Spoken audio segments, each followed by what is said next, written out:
Long live me too. We would like to take this time to show our support to the men and women of the armed forces. At this time, we ask that any member of the U.S. military, past or present, and the armed forces of our allies from around the world to please rise and remain standing. We thank you for your service.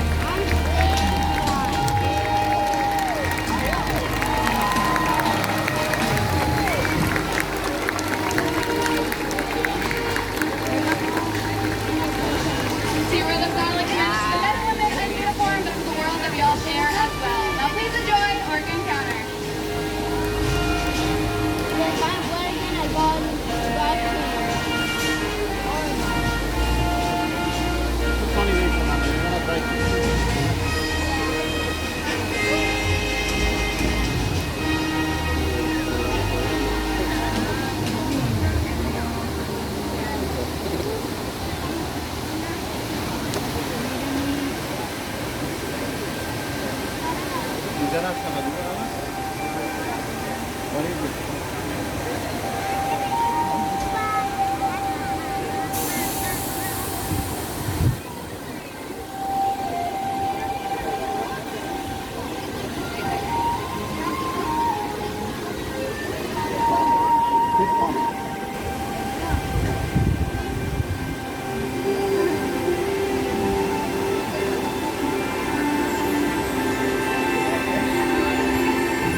Interconnected ocean, a vast blue expanse critical to life on Earth.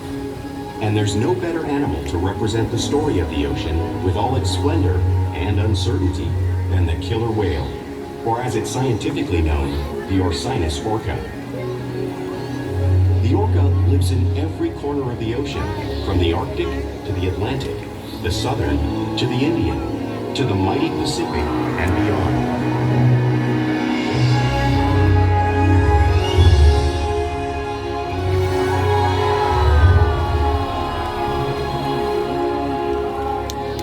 This whale's story is the ocean's story, and it is one we all share.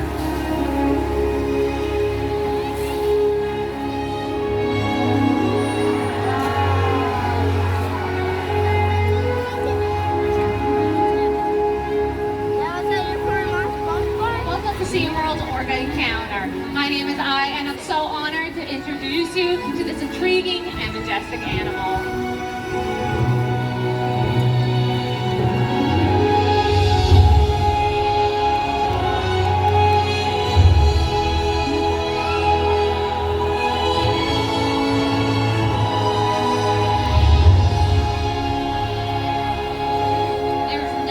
Like seeing a killer whale up close and learning about them and their natural behavior. We hope that this ORCA Encounter will give you a better understanding of this magnificent creature and all that they represent.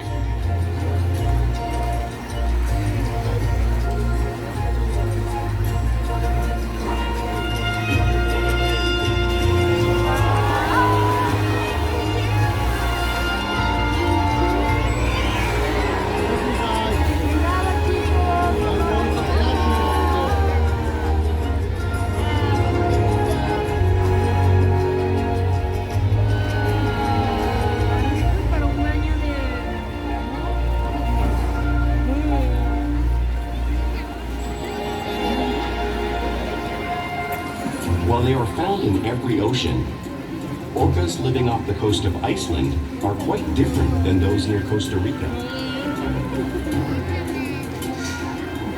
In fact, there are at least 10 types or ecotypes of killer whales. An ecotype describes the differences between killer whale size, physical form, prey, social structure, and habitat. As you can see, the differences are subtle, but noticeable when compared side by side. Orcas are adapted perfectly to their environments. And even the whale's black and white coloration has a purpose. It camouflages the outline of their bodies in the water, making it easier for them to surprise and catch their prey.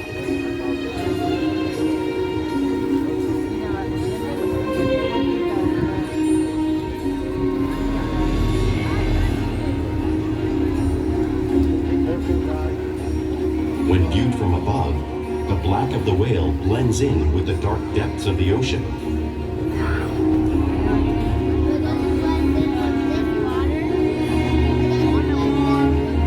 When viewed from below, the orca's white bellies match the brighter surface of the water, blending with the light above, giving them the perfect camouflage.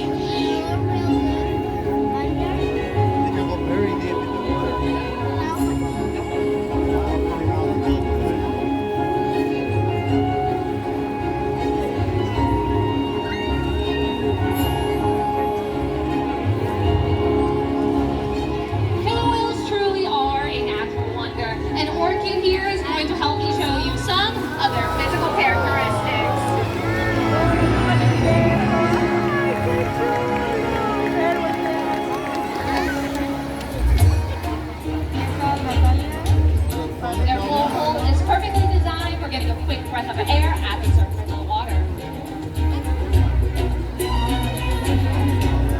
Even the location of the eyes works to their advantage. It looks like their eyes are in this white patch, but that's a visual distraction. Their eyes are actually in the black area in front of the white patch, camouflaged from thrashing prey.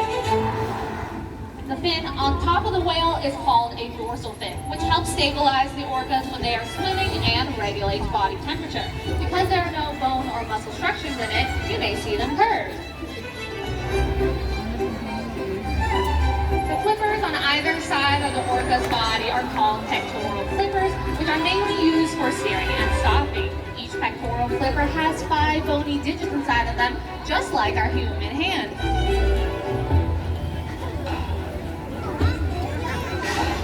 And the lobes on either side of the tail are called flukes.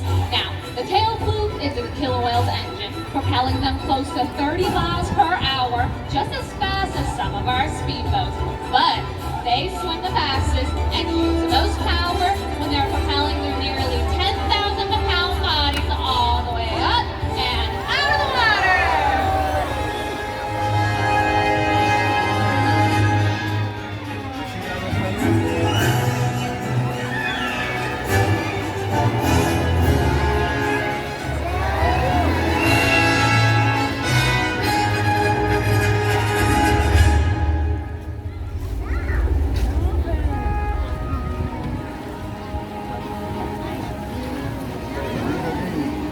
Killer whales are highly social animals with a well-defined social structure.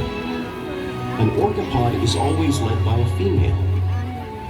Though just half the size of her male counterpart, she is in charge. It's all about attitude, not size. Because they live and work as a group, orcas need to communicate with sounds and body language. Orcas use clicks for echolocation or navigation.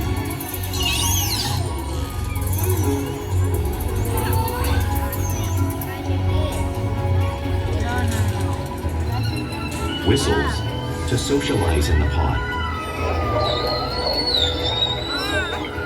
And calls for group coordination and hunting.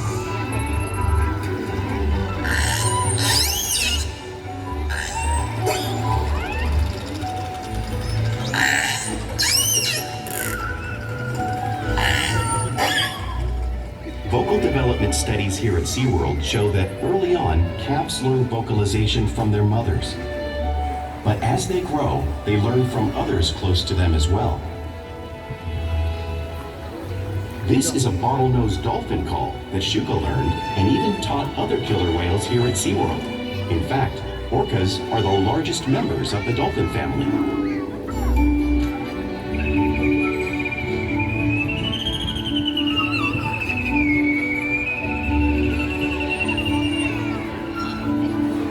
Whales here and in the wild use vocalization to communicate all the time. Like all animals, killer whales use body language as a form of communication. A pectoral slap is used to show dominance or to get noticed. For example, a mother may use a pectoral slap to get her calf's attention.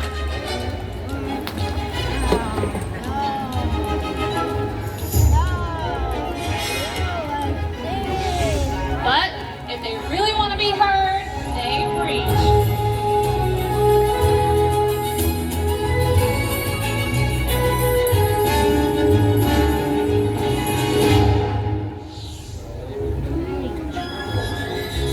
Spy hopping is how killer whales coordinate and get a better view of their surroundings when they hunt.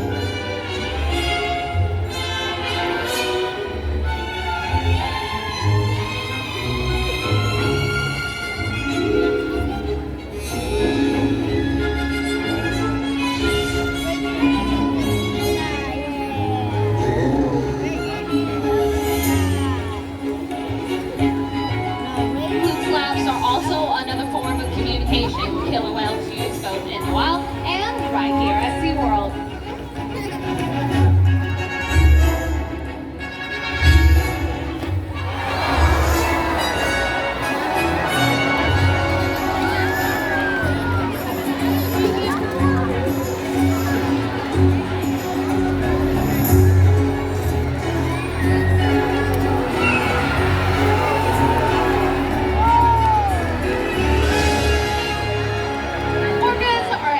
Communicators, so it's no wonder they're at the top of the ocean's food chain.